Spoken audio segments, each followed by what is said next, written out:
வணக்கம் நண்பர்களே, நான் உங்களுக்கு கிரிதர். நம்ம இன்னைக்கு பார்க்க போற ப்ராடக்ட் கண்டிப்பா ஒரு பட்ஜெட் செக்மெண்ட் ப்ராடக்ட் கிடையாது. ஒரு பிரீமியம் ஆடியோஃபைல் கிரேடுக்கான ஒரு இயர்ஃபோன்ஸோட ரிவ்யூ நம்ம பார்க்க போறோம். இது என்ன கம்பெனின்னு பார்த்தீங்கன்னா Sennheiserல இருந்து IE200 அப்படின்னு சொல்லக்கூடிய அவங்களுடைய IEMs. ஆடியோஃபைல் கிரேட் எக்யூப்மெண்ட்ஸ்லாம் எப்படி இருக்கும், அதோடைய சவுண்ட் சிக்னேச்சர்லாம் எப்படி இருக்கும்னு தெரிஞ்சுக்கணும்னு ஆர்வமாக இருந்துச்சு அப்படின்னா இந்த பதிவை கடைசி வரைக்கும் ஸ்கிப் பண்ணாம பாருங்க.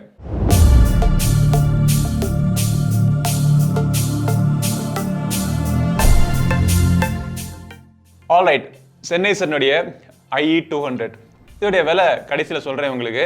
இதுக்கு முன்னாடி இதோடைய சீனியர் ஒருத்தர் இருக்காரு. சீனியரா ஜூனியரானு சொல்ல முடியாது, பட் IE100 Pro அப்படின்னு சொல்லக்கூடிய இன்னொரு இயர்ஃபோன்ஸ். ஸோ இந்த IEM நான் ரெகுலராக யூஸ் பண்ணிகிட்டு இருக்கேன். இதுக்கு வீடியோ வேணும்னா கீழே கமெண்ட் செக்ஷனில் சொல்லுங்கள், அதுக்கும் தனியாக ஒன்று வீடியோ ஒன்று போட்டு விடுறேன். பட் இன்னைக்கு நம்ம பார்க்க போகிறது IE200. ஸோ இந்த IE200 பார்த்தீங்க அப்படின்னா நான் ஏற்கனவே சொன்ன மாதிரி ஒரு ஆடியோஃபைல் கிரேட் ஆன IEM. இது விலை வந்து 15,000 ரூபாய்க்கு இந்தியாவில் அவைலபிளாக இருக்குது. பட் 15,000 ரூபாய்க்கு இதில் என்ன இருக்குது அப்படின்னு பார்த்தோம் அப்படின்னா, ஆக்சுவலாக நம்ம சேனல்லையே பார்த்தீங்கன்னா 1000 ரூபாயிலிருந்து 2000 ரூபா, 3000, 4000 ரூபாய்க்கு பட்ஜெட் செக்மெண்ட்டில் நம்ம IEMஸ்க்கான ரிவ்யூ நம்ம போட்டிருக்கோம். பட் நீங்கள் இந்த ஆடியோஃபைலோடைய உலகத்துக்குள்ளே போய் பார்த்தீங்க அப்படின்னா இந்த 15,000 ரூபாய் இயர்ஃபோன்ஸை தான் அவங்க வந்து பட்ஜெட் செக்மெண்ட் இயர்ஃபோன்ஸ் அப்படின்னு சொல்லுவாங்க. சரி, அவங்க 1000 சொல்லிட்டு போகட்டும், நம்ம வந்து இந்த இயர்ஃபோன் எப்படி இருக்குது அப்படிங்கிறத நம்ம பார்ப்போம். ஃபர்ஸ்ட் வந்து பாக்ஸ் பேக்கேஜிங். Sennheiserனுடைய சிக்னேச்சர் பாக்ஸ் பேக்கேஜிங், அதே ஒரு பிளாக், கிரே அண்ட் ப்ளூ கலருடைய ஒரு தீமில் கொடுத்துருப்பாங்க. வெளியே பார்த்தீங்கன்னா இந்த ப்ராடக்ட்னுடைய ஃபோட்டோ கிளியராக அது எப்படி இருக்கும் அப்படின்னு நமக்கு தெரியுது. பின்புறத்தில் இந்த ப்ராடக்ட்னுடைய ஹைலைட்ஸ் எல்லாம் போட்டிருக்காங்க. பாக்ஸ் தொடர்ந்து பார்த்தோம் அப்படின்னா ஃபர்ஸ்ட் நம்ம பார்க்கறது இந்த IE200 இயர்ஃபோன்ஸ் இருக்குது. அதுக்கப்புறமா ஒரு சின்ன ஒரு கேரியிங் பவுச் ஒன்று கொடுத்துருக்காங்க, சாஃப்ட் பவுச் இது. அதுக்கப்புறமா நிறைய இயர் டிப்ஸ் கொடுத்துருக்காங்க. 2 விதமான இயர் டிப்ஸ் கொடுத்துருக்காங்க. சிலிகான் இயர் டிப்ஸும் இருக்குது, மெமரி ஃபோம் இயர் டிப்ஸும் உங்களுக்கு கொடுத்துருக்காங்க. அப்புறம் யூஸ்வலாக இருக்கக்கூடிய அந்த லீகல் டாக்குமெண்ட்ஸ் எல்லாமே இருக்குது. இந்த பாக்ஸை ஓரமாக வச்சுட்டு இந்த IEM இயர்ஃபோன்ஸ் எப்படி இருக்குது அப்படிங்கிறத பார்ப்போம். ஃபர்ஸ்ட் வந்து நம்ம கனெக்டர்லேருந்து வருவோம். எல் ஷேப்டு கனெக்டர்னுடைய குவாலிட்டி ரொம்ப அருமையாக இருக்குது. இந்த இடத்துல கொஞ்சம் உங்களுக்கு ஸ்ப்ரிங் மெக்கானிசம் ட்விஸ்ட் பண்ணாலும் டேமேஜ் ஆகக்கூடாது, எண்ட்ஸ்லாம் டேமேஜ் ஆகக்கூடாது அப்படிங்கிறதுக்காக ஸ்ப்ரிங் மெக்கானிசம் கொடுத்துருக்காங்க. பிரைடட் கேபிள்ஸ்னுடைய குவாலிட்டி நல்லா இருக்குது. அதே நேரத்தில் ஓவராலாக இந்த வெயிட் பார்த்தீங்க அப்படின்னா ரொம்ப லைட் வெயிட்டாக இருக்குது. இண்டிவிஜுவலி இந்த இயர்ஃபோன்ஸுடைய வெயிட்டுமே பார்த்தீங்கன்னா ஒவ்வொன்றும் 4 கிராமுக்கும் கம்மியான வெயிட்டில் தான் இருக்கும். இது வந்து டிட்டாச்சபிள் கேபிள்ஸ் இருக்கக்கூடிய ஒரு இயர்ஃபோன்ஸ். MMCX கேபிள் தான் யூஸ் பண்ணியிருக்காங்க. பட் யூஸ்வலாக MMCX கேபிள்னாலே மற்ற IEMஸ்லாம் பார்த்தீங்கன்னா மாற்றி நம்ம யூஸ் பண்ணிக்கலாம். நமக்கு கேபிள் வேணும்னா நம்ம அப்கிரேட்லாம் பண்ணிக்கலாம் அப்படிங்கிற ஆப்ஷன்லாம் இருக்கும். இதுலேயும் நீங்கள் பண்ணிக்கலாம். ஆனால் Sennheiser கம்பெனியிலிருந்து வரக்கூடிய கேபிள்ஸ் மட்டும்தான் நீங்கள் யூஸ் பண்ண முடியும். அப்படி ஒரு மெக்கானிசமாக உள்ளுக்குள்ளே இங்கே கொடுத்து வச்சுருக்காங்க.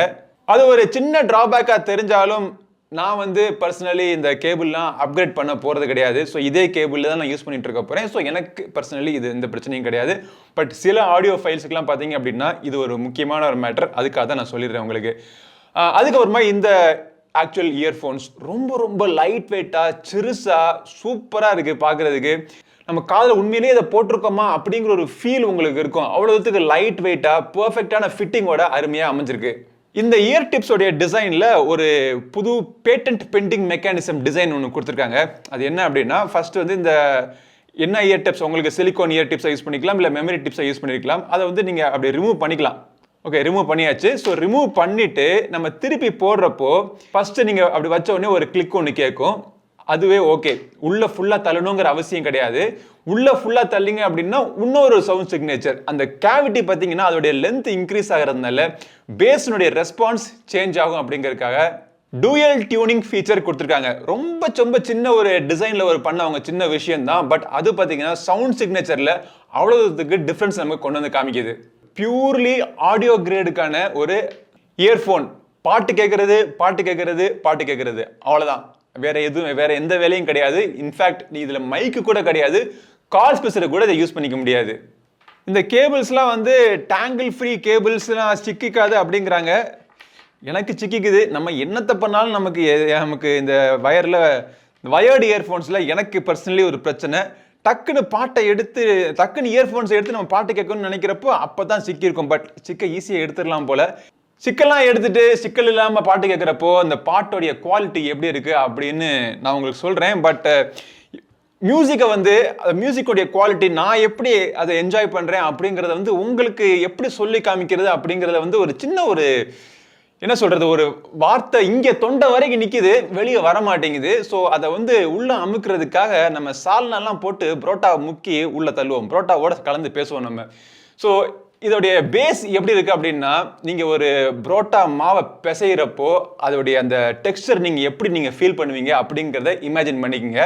நல்லா எண்ணெயெல்லாம் போட்டு நல்லெண்ணெயெல்லாம் போட்டு இந்த மைதா மாவை பிசைஞ்சு வலுவலுன்னு ஸ்மூத்தா இருக்கிறப்போ ஸ்மூத்தாகவும் இருக்கும், அதே நேரத்தில் நல்லா ஒரு ஹார்டான ஒரு பஞ்சி உங்களுக்கு ஒரு ஃபீல் கொடுக்கும் பார்த்தீங்களா.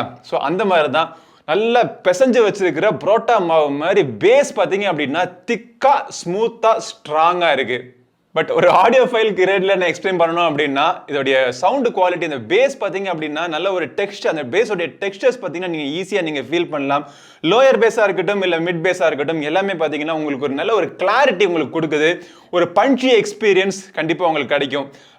இந்த பேஸ் பார்த்தீங்க அப்படின்னா மற்ற ஃப்ரீக்வன்சியை கலங்கடிக்காமல் ஒவ்வொரு இண்டிவிஜுவல் ஃப்ரீக்வன்சியும் தன்னிச்சையை இயங்குறதுனால உங்களுக்கு நல்ல ஒரு ஆடியோ எக்ஸ்பீரியன்ஸ் உங்களுக்கு கண்டிப்பாக கிடைக்கும். அந்த ஆடியோ இன்ஜினியர் அந்த பேஸ் எங்கெல்லாம் இருக்கணும் அப்படின்னு அவங்க ஃபீல் பண்ணி அவங்க கொடுத்துருக்காங்களோ அந்த பேஸை நீங்கள் ஃபீல் பண்ணலாம். அதே மாதிரி வோக்கல்ஸ் இருக்கக்கூடிய அந்த பேஸ் கூட சில பேர் பேசி வாய்ஸில் பாட்டெல்லாம் கேட்பாங்க பார்த்தீங்களா.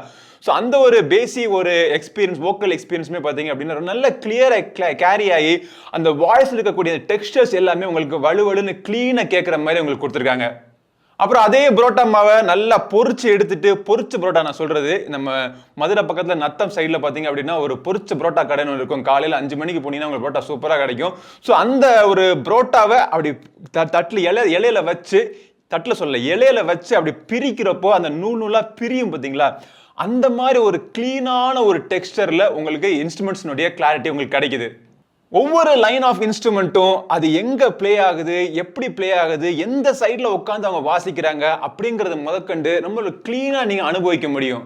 அதே மாதிரி இந்த பரமக்குடி சைட்ல நீங்க புரோட்டா கடைக்கெல்லாம் போயிருந்தீங்க அப்படின்னா அங்க இருக்கக்கூடிய அந்த அடுப்புல இந்த கொத்து புரோட்டா போடுறப்போ நல்ல ஒரு கணீர் கணீர் கணீர்னு ஒரு சவுண்ட் கேட்கும் பாத்தீங்களா. ஸோ அந்த மாதிரி வோக்கல்ஸ்னுடைய கிளாரிட்டியும் பாத்தீங்கன்னா ரொம்ப கிளீனா இருக்கு. நான் இப்ப சொன்னக்கூடிய அந்த 3 ஃப்ரீக்வன்சி, இந்த 3 எக்ஸ்பீரியன்ஸுமே பாத்தீங்க அப்படின்னா ஒண்ணுக்கு ஒண்ணு டிஸ்டர்ப் பண்ணாம கிளீனா டிஸ்டிங்டா இருக்கிறதுனால ஒரு அருமையான ஒரு எந்த விதமான நீங்க பாட்டு வேணா கேட்கலாம். உங்களுக்கு ஒரு ராக் மெட்டல் சாங்கா இருக்கட்டும், இல்ல ஒரு சாஃப்ட் மெலடி சாங்கா இருக்கலாம், எந்த விதமான பாட்டு நீங்க கேட்டாலும் அந்த பாட்டோடைய அந்த அனுபவம் வந்து உங்களுக்கு முழுமையா கிடைக்கிறப்போ ஆகா இப்பதான் ஓகே 15,000 ரூபாய்க்கு ஒர்த்தடா அப்படின்னு நீங்க ஃபீல் பண்ணுவீங்க.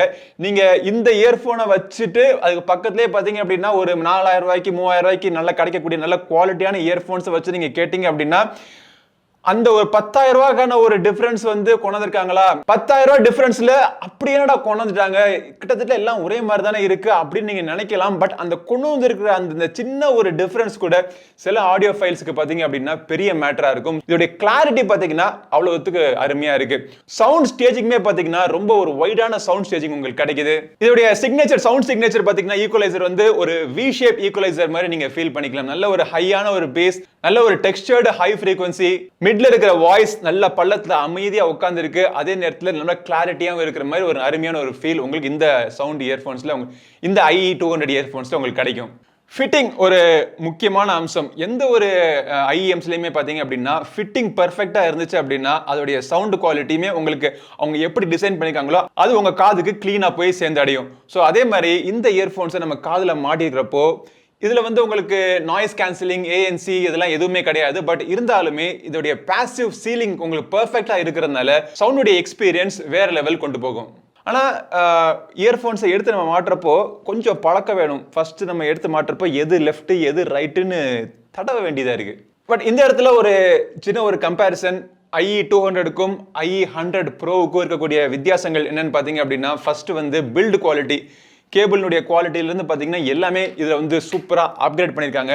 இரண்டாவது பார்த்தீங்க அப்படின்னா சவுண்ட் குவாலிட்டி. கண்டிப்பாக எனக்கு IE 100 Pro எனக்கு ரொம்ப ஒரு பிடிச்ச ஒரு இயர்ஃபோன்ஸ். ரெக்கார்டிங்க்கெல்லாம் பார்த்தீங்க அப்படின்னா சவுண்ட் மானிட்டரிங்க்கு இதுதான் நான் யூஸ் பண்ணிட்டு இருக்கேன். சில சமயம் பாட்டு கேட்கறதுக்கும் இதை நான் யூஸ் பண்ணுவேன். ஸோ ஓவராலாக பார்த்தீங்க அப்படின்னா சவுண்டோடைய எக்ஸ்பீரியன்ஸ் எனக்கு IE 200ல பெட்டராக இருக்கு. டபுள் வேலையில் எக்ஸ்பீரியன்ஸ் அதிகமாக இல்லைன்னா தான் தப்பு, அவ்வளவுதான். ஸோ இந்த இயர்போன்ஸுக்கான ரிவ்யூவை இவ்வளோ நேரம் நீங்கள் பார்த்துருந்தீங்க அப்படின்னா இந்த இயர்போன்ஸை வாங்கணும்னு தோணுதோ இல்லையோ கண்டிப்பாக புரோட்டா கடைக்கு போய் ஒரு புரோட்டா வாங்கி சாப்பிடணும் அப்படின்னு தோணும் உங்களுக்கு. புரோட்டா வாங்குறீங்களோ இயர்போனை வாங்குறீங்களோ நம்ம சேனலுக்கு மறக்காம சப்ஸ்கிரைப் பண்ணிட்டு கூடவே இருக்கிற பெல் பட்டனை பிரஸ் பண்ணுங்க. இந்த வீடியோ பிடிச்சிச்சுன்னா லைக் பண்ணுங்க. அடுத்த ஒரு பதிவில் உங்களை மீண்டும் சந்திக்கும் வரை உங்களிடம் விடைபெறுவது உங்கள் நண்பன் கிரிதர். வாழ்க தமிழ், வளர்க பாரதம். நன்றி, வணக்கம்.